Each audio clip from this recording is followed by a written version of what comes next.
Hello दोस्तों, आशा करती हूँ कि आप सभी स्वस्थ होंगे और मस्त होंगे। आज की कहानी है छोटी सी बात। ऑफिस से आते ही रोमिल लॉबी में टाई ढीली करके कोट और जूते मोजे उतार कर सोफे पर पसर गया। शिवांगी ने मोजे जूतों को रैक में रखा और कोट अलमारी में टांग दिया। जब तक रोमिल वॉशरूम से मुंह पर कुछ छींटे मारकर दोबारा सोफे पर आया, तब तक वो 2 कप चाय और कुछ स्नैक्स लेकर आ गई। रोमिल ने मोबाइल पर कुछ टटोला, फिर कप उठाकर चाय सुड़कने लगा। शिवांगी कुछ देर तक टेबल पर रखा दूसरा कप देखती रही। पूरे दिन अलग रहने के बाद भी 2 शब्द नहीं। रोजाना का इसी तरह का रूटीन बन गया था घर में। किचन में बर्तन रखकर वो बेडरूम में चली गई, जहां आशु बेसुध सो रहा था। प्यार उमड़ा तो उसका माथा चूमा और नन्हे मुट्ठी भिजे हाथों को चूम लिया, फिर आंखें बंद करके लेट गई। तो क्या जिंदगी बस अपने अपने हिस्से का कार्य कर लेने भर का नाम है? सुबह जल्दी उठो, ब्रेकफास्ट बनाओ, लंच तैयार करो, टिफ़िन बनाओ, नौकरी पर जाओ। शाम को साहब आए तो जूते कपड़े अलमारी में रखो, चाय बनाओ, डिनर तैयार करो, फिर पति को खुशी देने के लिए शरीर को सौंपो। तो क्या भावनाओं के कोमल एहसास से दूर केवल कार्यों के निर्वहन तक सिमट जाना ही शादीशुदा जीवन का सच है? आखिर वो रोमांस और प्रेम कहाँ चला गया जिसके सपने उसने स्वयं देखे थे और रोमिल में भी दिखाए थे? रात में रोज़मर्रा की तरह बेड पर अपने हिस्से में शिमटी शिवांगी एक नज़र रोमिल पर डाली। वो दैहिक सुख से तृप्त होकर बेसुध सोया पड़ा था और गुजरा हुआ समय शिवांगी के सामने किसी चलचित्र की तरह घूमने लगा। शिवांगी जब पोस्ट ग्रेजुएट के अंतिम वर्ष में थी, तभी कई लड़कों के बीच से उसके लिए रोमिल को चुना गया था। वैसे परिवार तो उसका दिल्ली का था, लेकिन 2 वर्ष पूर्व मुंबई के आईटी सेक्टर में सॉफ्टवेयर इंजीनियर की नौकरी लग जाने के बाद वो वहीं रहता था। दोनों परिवार के संतुष्ट होने के बाद विवाह की तैयारियां होने लगी। उस दिन सगाई की रस्म पूरी होने के बाद वो और रोमिल किचन गार्डन में चले गए थे। शिवांगी के चेहरे पर बालों की झूमती लट को हटाते हुए रोमिल ने कहा था, कभी भी दूर मत जाना, कभी कोई बात हो जाए तो एक दूसरे को मना लेंगे। वैसे तुम्हें रूठने ही नहीं दूंगा, इतना प्यार दूंगा। हमारे घर में रूठने मनाने के पल कभी आएंगे ही नहीं, देखना तुम। शिवांगी के प्रेम रस में डूबे शब्दों से वशीभूत होकर रोमिल ने उसके हाथ पर चुंबन जड़ दिया। उस रात शिवांगी के मन में गुदगुदी मचती रही। क्या वैवाहिक जीवन सचमुच इतना अधिक सुखी और आनंदित होता है? जब मन के किसी कोने में उत्तर मिला, इससे भी कहीं अधिक, तो खुद ही शर्म से दोहरी हो गई। देर तक कल्पनाएं सजोती रही। जब दोनों एक ही घर में हर पल साथ रहेंगे तो रोमिल से पीछा छुड़ाना ही मुश्किल हो जाएगा। और फिर वो दिन भी आ गया जब वो दुल्हन बनकर रोमिल के पास पहुंच गई। कुछ दिन रोमिल के परिवार में रहने के बाद दोनों घूमने निकल गए, कभी पर्वतों के बीच तो कभी खूबसूरत वादियों में मंडराते रहे। सब कुछ ठीक ठाक चल रहा था, लेकिन धीरे धीरे शिवांगी ने महसूस किया रोमिल के अंदर प्रेम और रोमांस का खुमार उतरने सा लगा था। शिवांगी को रोमिल के रूखे व्यवहार का आभास तब हुआ जब मुंबई जाने से एक दिन पहले ही ऐसे ही पूछ लिया, कैसा है वहाँ का घर, कुछ लेना है वहाँ के लिए? अरे ज़्यादा उड़ो मत, जैसा घर है वैसे ही रहेंगे, कुछ अलग से करने की ज़रूरत नहीं। जो भी सैलरी है उसे खूब सोच समझकर खर्च करना होगा, समझी? रोमिल के रूखे व्यवहार से शिवांगी हैरान सी रह गई। वो ध्यान हटाने के लिए तैयारियों में जुट गई, जो कि बस अब नाम की थी, कुछ खास नहीं रह गया था। नए घर में आकर दोनों प्रेम और रोमांस के बजाय रोज़मर्रा की दिनचर्या से बंध गए। रोमिल शिवांगी के साथ बहुत कम समय साझा करता। कुछ दिनों के बाद उसने शिवांगी को जॉब करने का सुझाव दे डाला। वो ऐसा घर चाहती थी जिसमें प्रेम करने वाला पति हो, घर के दायित्व निभाने में दोनों एक दूसरे को सपोर्ट करें, ऑफिस जाते समय और वापस आने पर दोनों आलिंगन में बंध कर प्रेम सुख लें। लेकिन मिल रही उपेक्षा, जो सपना देखा था, यथार्थ उसके विपरीत सामने आ रहा था। रोमिल के कहने पर शिवांगी ने एक निजी स्कूल में शिक्षिका के पद पर नौकरी ज्वाइन कर ली। अब उस घरे और जॉब के दोहरे काम आन पड़े, जिन्हें वक्त पर करने की बाध्यता थी। रविवार के दिन तो पहले से छूटे हुए कामों को करने पर व्यस्तता और बढ़ जाती। कभी मन होता कि कुछ आराम कर ले, लेकिन फुर्सत के पल उसके पास नहीं थे। रोमिल के उपेक्षित व्यवहार और कर्कश शब्द बाड़ों के कारण उसकी वेदना का साहस जुटा नहीं पाती। फिर भी ये विचार आता कि रोमिल कुछ ऐसा करे जिससे लगे कि उसे उसकी परवाह है। इसी भावना से वशीभूत होकर एक रविवार की सुबह रोमिल का कंधा हिलाते हुए कह बैठी, मन भारी हो रहा है, चाय बना दोगे? तुम जानती हो छुट्टी के दिन तक मैं देर तक सोता हूँ, तुमने मेरी नींद ही खराब कर दी।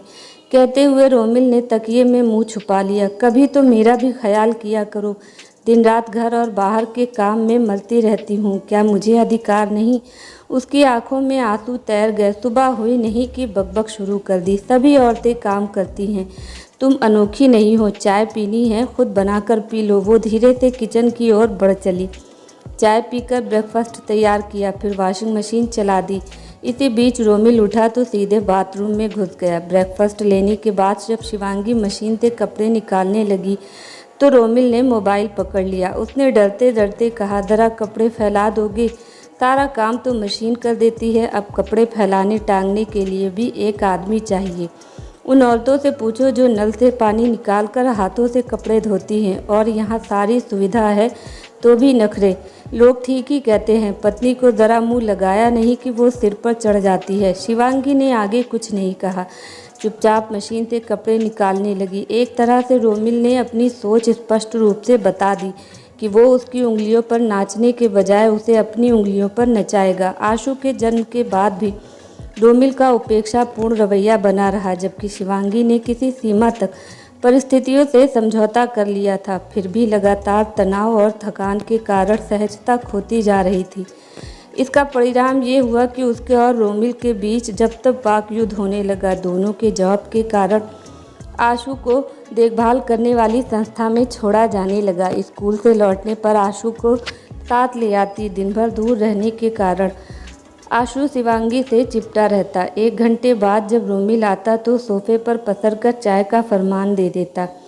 तब शिवांगी का रोना आ जाता। एक दिन आखिर चाय के आदेश पर उसके सब्र का प्याला छलक ही उठा। आशु को रोमिल की गोदी में पटक कर बोली, इसे संभालो तब तो चाय बनाओ। कमाल है, तुमसे छोटा सा घर नहीं संभाला जाता। दूसरी औरतों को देखो, भरे पूरे घर को संभालती हैं और उफ तक नहीं करती। मुझसे नहीं होगा। नौकरी करो, खाना बनाओ, बच्चा संभालो, दूसरे काम करो और तुम्हारे नखरे भी उठाओ। तुम क्या करते हो घर में? साहस जुटाकर एक ही सांस में शिवांगी ने सब कुछ कह डाला। घर चलाने के लिए ही तो नौकरी कर रहा हूँ, और क्या करूँ? रोमिल के स्वर में आवेश था। सिर्फ कमाई करना ही सब कुछ नहीं होता, घर के कामों में एक दूसरे का साथ देना भी ज़रूरी होता है। लेकिन तुम नहीं समझोगे। मुझे पता नहीं था कि तुम छोटी छोटी बातों को लेकर विवाद पैदा करोगी। भूल की मैंने तुमसे विवाह करके। तुम्हें पता ही नहीं है छोटी बातों का मूल्य। मैं भी जान गई हूँ कि सब झूठे सपने दिखाए थे तुमने। पछता रही हूँ। कहते हुए रुआसी हो गई शिवांगी। रोमिल वहीं से बड़बड़ाया, कुछ नहीं सूझा तो रोने का नाटक शुरू कर दो। संबंधों में आई टूटन का नतीजा ये हुआ कि दोनों के बीच संवादहीनता का ऐसा परिवेश निर्मित हो गया जो दोनों को अंदर ही अंदर खाए जा रहा था। शिवांगी जब अपनी सहेलियों के पति के कामों में हाथ बटाने के किस्से सुनती तो उसका दुख और बढ़ जाता। ऐसे ही एक रविवार की सुबह उसका मन जब ज़्यादा उदास हुआ तो वो आशु को साथ में लेकर अपनी साथी शिक्षिका मालती के घर आई, मन को हल्का करने। अरे शिवांगी आओ, सही समय पर आई हो। देखो पतिदेव जी आज गोभी के पराठे बना रहे हैं। मालती ने खुशी से कहा। मालती के पति राजेश्वर भी बोले, मेरे हाथ के पराठे खाओगी तो अपने पराठे भी भूल जाओगी। अरे रोमिल नहीं आया?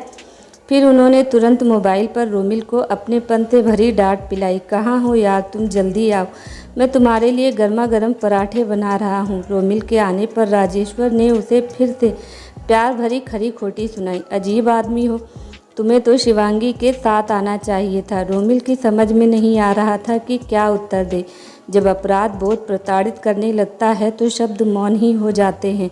वो चुपचाप कुर्सी पर बैठ गया। उसे ये देखकर अजीब लग रहा था कि राजेश्वर पराठे बना रहे हैं और वो भी खूब रुचि के साथ। भाई साहब, भाभी जी से कुछ मदद ले लीजिए, शिवांगी ने खामोशी तोड़ते हुए कहा।